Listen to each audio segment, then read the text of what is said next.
누가복음 22장 14절에서 20절 말씀 함께 봉독을 하겠습니다. 때가 이르매 예수께서 사도들과 함께 앉으사 이르시되 내가 고난을 받기 전에 너희와 함께 이 유월절 먹기를 원하였노라.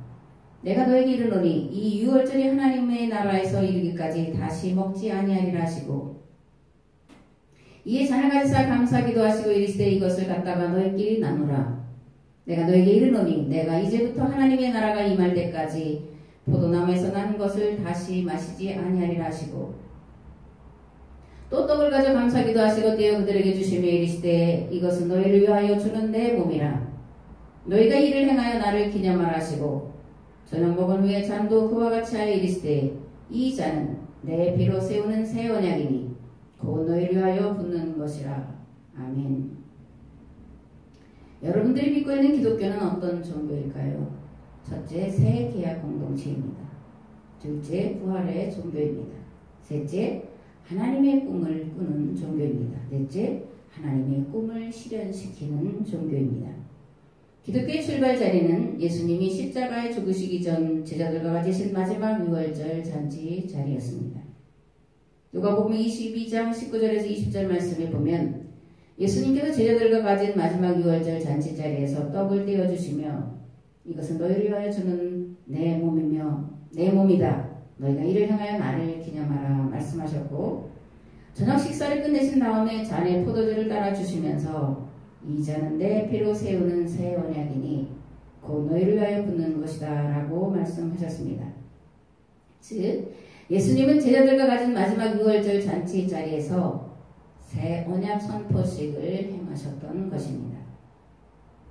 하나님께서 세상을 구원하시는 방법은 무엇일까요? 또 예수님이 이 땅에 오신 목적은 어디에 있을까요?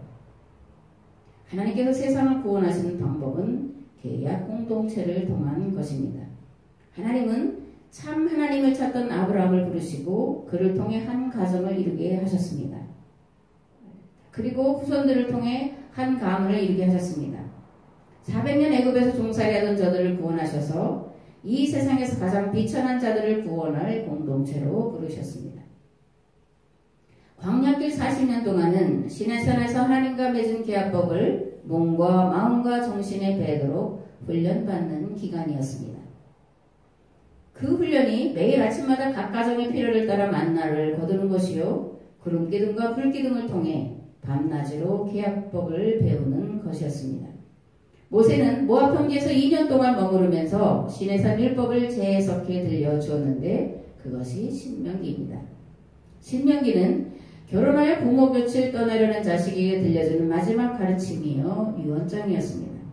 이 말씀대로만 살아라. 그러면 하나님께서 너희들을 통해 반드시 세상을 복되게 하실 것이다 라고 신신당부하는 말씀이었습니다. 계약 공동체 이스라엘은 이러한 모세의 유언장을 들고 요단강을 건너 여리고로 들어갔습니다. 그리고 가나안 땅에 하나님의 법 선포식을 7일 동안 성대하게 가졌는데 그것이 무엇일까요? 제사장들이 법궤를 메고 앞장서 나가고 뒤를 따라 나팔을 불며 여리고성을 도우는 것이었습니다. 하나님의 법, 곧 율법과 십계명이 선포되자 여리고성은 무너져 내렸습니다. 세상을 구원할 계약 공동체여 사명 공동체여 신앙 공동체인 이스라엘은 300년 동안 계약법을 따라 살았습니다. 주변 나라들의 계속되는 침략과 약탈을 견뎌내면서 신앙 공동체의 삶을 살아냈던 것입니다. 그러나 계속되는 주변국들의 약탈과 침략에 지쳐갔고 마침내 왕을 구하게 되었습니다. 이스라엘은 왜 왕을 구하게 되었을까요? 자신들이 왜 고난을 당해야 하는지 분명한 이유를 몰랐기 때문입니다. 고난의 목적이 무엇인지를 몰랐기 때문입니다. 하나님은 이스라엘이 당하는 고난을 통해 주변국으로 계약법이 전파되기를 원하셨습니다. 오늘의 표현으로 하면 고난이 전도 또는 선교의 방법이었던 것입니다. 이러한 방법은 신약시대에도 동일하게 적용되었는데 그것이 로마 제국의 300년 박해였습니다. 로마 제국이 기독교를 공인한 이후에 북방민족들인 게르만족, 고트족, 훈족 등이 로마의 국경을 넘나들면서 약탈하는 사건이 수시로 일어났습니다. 그리고 마침내 로마시가 점령당하는 사건이 일어났습니다. 팍스 로마나, 그죠? 즉 600년 로마 제국의 평화가 깨지게 되었습니다. 하나님은 천지가 개벽하는 대사건을 통해 복음이 전 유럽 대륙으로 확장되게 하셨습니다. 하나님이 세상을 구원하시는 방법은 계약 공동체가 당하는 고난과 핍박과 환난을 통해 세상을 구원하는 것이었음을 다시 한번 보여주셨습니다. 그런데 문제는 옛 계약 공동체인 이스라엘이나 새 계약 공동체인 교회가 계약 공동체가 당하는 고난을 통한 하나님의 세상 구원이라는 것을 알지 못했다는 데 있습니다. 고난이 깊고 오래될 때에 그것을 이겨나갈 신학이 계약 공동체에게 주어져야 했는데 그러한 신학이 없었기 때문에 이스라엘은 왕정으로 나아갔고 그리고 교회는 세상과 하나님 나라를 분리하는 것으로 나아갔습니다. 어거스틴이 두 도성이라는 책을 통해서 로마시가 이방 민족들에게 점령당하는 것을 보면서 하나님의 도성과 세상 도성이라는 이분법으로 대응해 나갔는데 이스라엘이 왕정을 구한 것이나 교회가 이분법으로 대응해 나간 것은 완전한 멸망의 길이 되었음을 세계사, 교회사는 증명을 하고 있습니다. 계약 공동체에 가야 할 길을 몰랐던 제사장과 교부들은 그렇게 가야 할 길을 제시하지 못하고 가지 말아야 할 길로 계약 공동체를 이끌어 나갔다는 것입니다. 마태는 이들을 향한 하나님의 심판의 말씀을 이렇게 기록해 놓고 있습니다. 화 있을진저 외식하는 서기관들과 바리새인들이여 너희는 천국문을 사람들 앞에서 닫고 너희도 들어가지 않고 들어가려 하는 자도 들어가지 못하게 하는도다. 화 있을진저 외식하는 서기관들과 바리새인들이여 너희는 교인 한 사람 얻기 위하여 바다와 육지를 두루 다니다가 생기면 너희보다 배나 더 지옥 자식이 되게 하는도다. 화 있을진저 눈먼 인도자여 너희가 말하되 누구든지 성전으로 맹세하면 아무 일 없거니와 성전에 금으로 맹세하면 지킬지라 하는도다. 화 있을진저 외식하는 서기관들과 바리새인들이여 너희가 박하와 회양과 근체의 11조는 드리되 율법에 더 중한 바 정의와 긍휼과 믿음은 버렸도다. 화 있을진저 외식하는 서기관들과 바리새인들이여 잔과 대접의 겉은 깨끗이 하되 그 안에는 탐욕과 방탕으로 가득하게 하는도다. 화 있을진저 외식하는 서기관들과 바리새인들이여 회칠한 무덤 같으니 겉으로는 아름답게 보이나 그 안에는 죽은 사람의 뼈와 모든 더러운 것이 가득하도다. 화 있을진저 외식하는 서기관들과 바리새인들이여 너희는 선지자들의 무덤을 만들고 의인들의 비석을 꾸미며 이르되 만일 우리가 조상 때 있었더라면 우리는 그들이 선지자의 피를 흘리는데 참여하지 아니하였으리라니 그러면 너희가 선지자를 죽인 자의 자손임을 스스로 증명함이로다. 뱀들아 독사의 새끼들아 너희가 어떻게 지옥의 판결을 피하겠느냐. 예루살렘아 예루살렘아 선지자들을 죽이고 네게 파송된 자들을 돌로 치는 자여 암탉이 그 새끼를 날개 아래 모음같이 내가 네 자녀를 모으려 한 일이 몇 번이더냐. 그러나 너희가 원하지 아니하였도다. 보라 너희 집이 황폐하여 버려진 바 되리라. 내가 너희에게 이르노니 이제부터 너희는 찬송하리로다. 주의 이름으로 오시는 이여 할 때까지 나를 보지 못하리라. 이것이 바리새인과 서기관들 종교 지도자들을 향한 예수님의 심판의 말씀이었습니다. 예수님에게 꿈이 있었습니다. 그죠? 하나님에게 꿈이 있었어요. 그 꿈이 무엇입니까? 세상을 구원하는 거죠. 그죠? 하나님이 창조하신 세상이 죄로 인하여 멸망으로 치달아가는 것을 보시고 그것을 구원할 계획을 세우셨는데 그것이 계약 공동체를 통한 세상 구원이었습니다. 예수님은 옛 계약 공동체인 이스라엘이 계약을 파기함으로 인해서 세상을 구원할 길이 끊어진 것을 새롭게 이으시려고 오셨습니다. 그것이 예수님의 꿈이에요. 요한복음 14장 6절에서 내가 곧 길이요 진리요 생명이니 나로 말미암지 않고는 아버지께로 올 자가 없다고 하신 말씀은 예수님께로 나아가는 것이 세상을 구원할 유일한 길이라고 하신 말씀이었습니다. 왜 예수님을 믿는 것이 세상을 구원할 유일한 길일까? 예수님이 교회 공동체와 새 계약을 맺으셨기 때문입니다. 계속 말씀드리지만 하나님의 세상 구원의 방법은 계약 공동체를 통한 구원이었습니다. 하나님이 사람의 모양으로 세상에 오신 이유가 어디 있습니까? 이 계약 공동체가 이스라엘이 계약법을 저버리고 바알의 길로 우상 숭배의 길로 가버렸기 때문입니다. 이스라엘이 하나님과 맺은 계약을 깨뜨려 세상을 구원할 길이 끊어지게 될 지경에 이르렀기 때문입니다. 예수님이 세상에 오신 이유는 세상을 구원할 길이 끊어진 것을 새로이 잇기 위한 것이었습니다. 구원의 세계를 내기 위해서 십자가에서 새 계약을 체결하기 위한 피를 흘리셨던 것입니다. 기독교는 새 언약의 핏값 위에 세워진 새 계약 공동체입니다. 예수님의 죽으심은 새 계약이 체결되었음을 세상에 공표하신 역사의 사건이었습니다. 그렇다면 예수님의 부활은 무엇이겠습니까? 비로소 새 계약 공동체를 세상에 드러내 보이시는 사건이었습니다. 즉 기독교의 출발은 예수 그리스도의 부활 사건에서부터 시작되었다는 것입니다. 예수님의 부활을 목격한 자 120명이 예루살렘으로 모여왔고 이들은 예수님이 약속하신 성령을 받기까지 전심으로 기도에 힘썼습니다.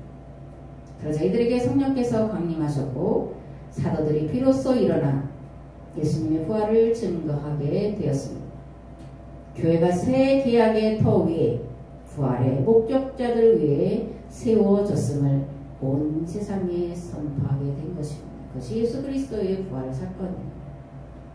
오늘 우리가 예수님의 부활을 기뻐하고 감사하면서 예배 드리는 이유입니다. 기독교는 꿈꾸는 종교입니다. 무슨 꿈을 꿀까요? 하나님의 꿈을 이 땅에 실현시키고자 하는 꿈을 꾸는 것입니다. 하나님의 꿈은 무엇일까요? 이 땅의 희년, 즉 하나님 나라를 이루는 것입니다. 창조의 완성, 즉 새 하늘과 새 땅이 임하게 하는 것입니다. 아멘.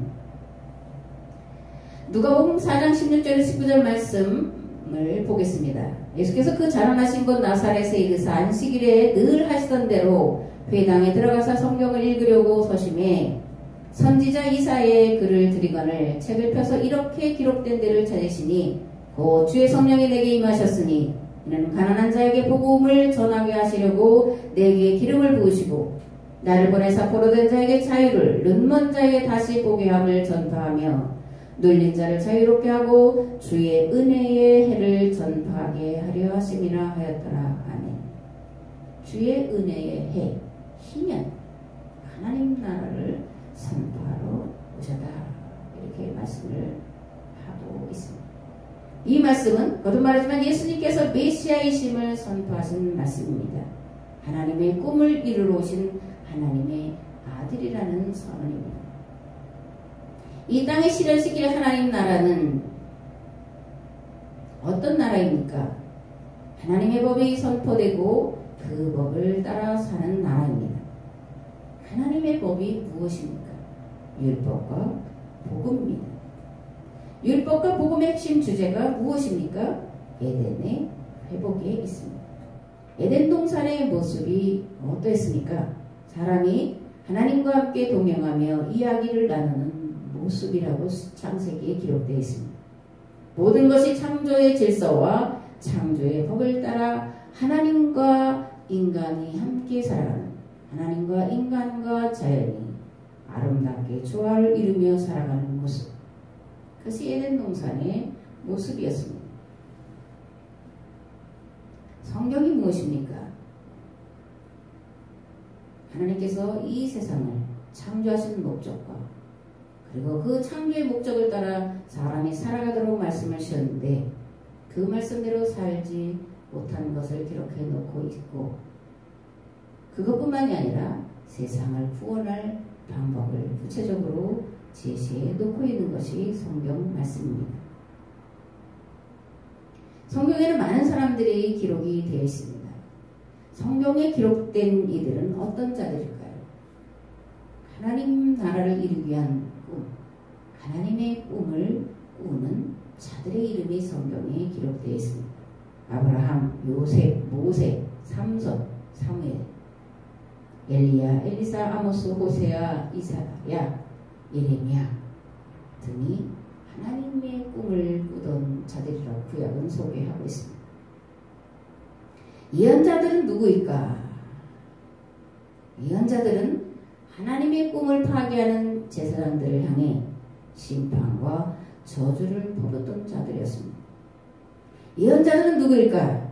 바알의 길을 따랐던 것을 회개하고 하나님께로 돌아오라고 눈물로 호소한 자들이었습니다. 예언자들이 누구입니까? 아직 살 길이 남아있다고 선포한 자들이었습니다. 그들이 선포한 살 길이란 무엇입니까? 하나님께로 돌이키는 것입니다. 계약법으로 돌이키는 것입니다. 마태는 예수님을 율법과 예언자를 완성하러 오신 하나님의 아들 그리스도로 선포했습니다. 누가는 예수님을 희년을 실현시키러 오신 하나님의 아들 예수 그리스도로 선포했습니다. 마가는 복음서를 하나님의 아들 예수 그리스도 복음이라는 선언으로 시작을 하고 있습니다. 복음서는 예수님은 하나님의 꿈을 실현시키러 오신 하나님의 아들이시다, 하나님이시다, 그렇게 동일한 목소리를 내고 있습니다. 그 방법은 새 계약 공동체를 이 땅에 세우는 것이었습니다. 그 새 계약 공동체를 이 땅에 세우시기 위하여 이 계약 공동체가 잘못된 길로 간 계약을 파기한 그 죄를 담당하시고 십자가에서 죽으시는 것이고 그리고 거기에서 새 계약 공동체의 선언을 선포하신 것입니다. 예수님의 부활은 앞에도 말씀드렸지만 이런 새 계약 공동체가 비로소 성령의 강림하심을 통해서 세상에 그 실체를 보여주셨다는 것을 증언하도록 하신 사건이었습니다. 그러므로 오늘 우리도 부활주의를 지키면서 예수님의 부활을 기뻐하는 건 물론이지만 오늘 예수 그리스도의 부활 위에 세워진 교회가 과연 무엇을 해야 되는지에 대한 것을 다시 한번 깊이 생각해 보는 절기여야 합니다. 오늘 교회 공동체 우리에게 예수 그리스도의 부활은 어떤 사건으로 다가오고 있습니까? 예수님의 부활 사건을 축하하는 기독교 최대의 잔치로 다가오고 있습니까? 화려하게 예배드리고 넘치는 예물로 드리고 계란을 나눠 먹고 나눠주고 하면서 예수님의 부활을 기념하는 날로 우리가 지키고 있지는 않나.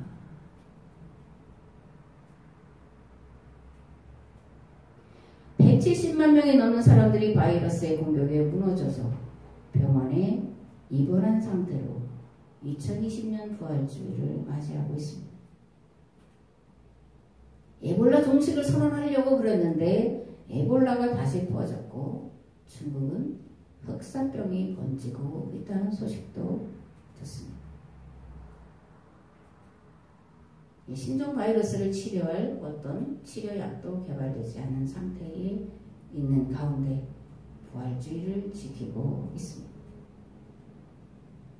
기독교의 가장 큰 최대의 명절인 부활주일에 문을 여는 교회들도 있지만 문을 닫고 예배드리는 교회들이 절대 다수인 가운데 부활주일 예배를 드리고 있습니다. 우리나라뿐만이 아니라 유럽의 기독교 국가들은 부활주일에 문 열지 말고 예배드려라. 문 열고 예배드릴까봐 전전긍긍하고 제발 부활주일 예배를 방송으로 드려라. 모이지 말라. 이렇게 신신당부하고 있는 가운데 부활주일 예배를 드리고 있습니다. 온 세상에 가장 큰 기쁨의 좋은 소식으로 전파되어야 될, 함께 기뻐하고 즐거워야 될 교회가 슬픔과 그리고 탄식하는 마음으로 부활주일 예배를 드리고 있습니다. 이런 현실을 보며 부활주일 예배를 드리는 교회는 과연 어떤 마음의 자세, 어떤 생각을 가지고 드려야 할까를 고민해 봤습니다. 기쁜 날은 맞는데, 감사한 날은 맞는데, 그런데 감사할 수 없는 현실 앞에서, 기뻐할 수 없는 현실 앞에서 과연 오늘 목사의 설교는 어떤 내용을 실어야 될까? 어떤 설교를 해야 될까? 참으로 고민이 되었습니다. 저는 오늘 부활주일 예배를 드리는 모든 교회는, 특별히 강단에 서서 말씀을 전하는 목사들은 가슴을 찢어야 되지 않을까 그렇게 생각을 합니다. 세계학 공동체가 세상을 구원할 하나님의 유일한 길이요 진리요 생명이신 세계학 공동체인 교회가 세상을 구원하기는커녕 세상을 멸망으로 이끌어 온 죄를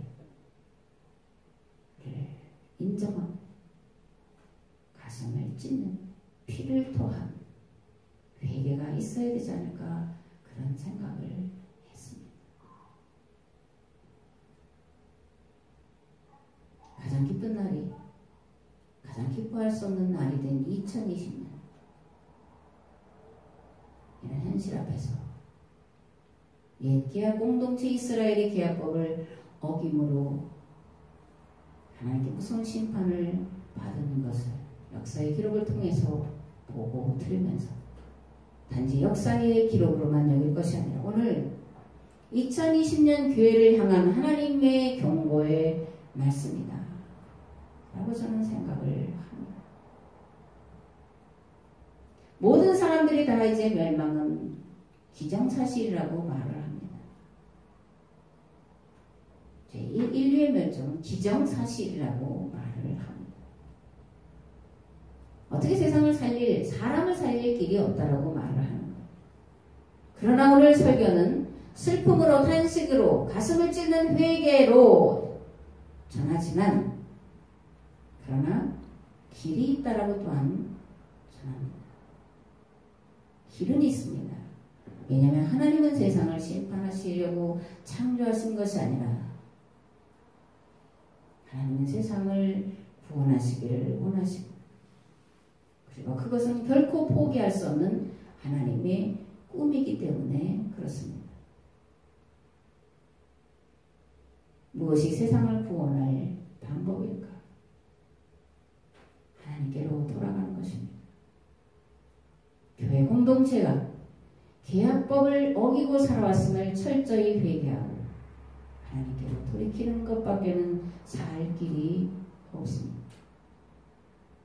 이제 계약법대로 살겠다. 하나님의 창조의 법과 질서를 따라서 살겠다라고 결단하고 하나님께로 돌아가는 것, 그 길이 이 세대뿐만이 아니라 오간 세대를 살리는 유일한 길이요 진리요 방법이라고 저는 믿습니다.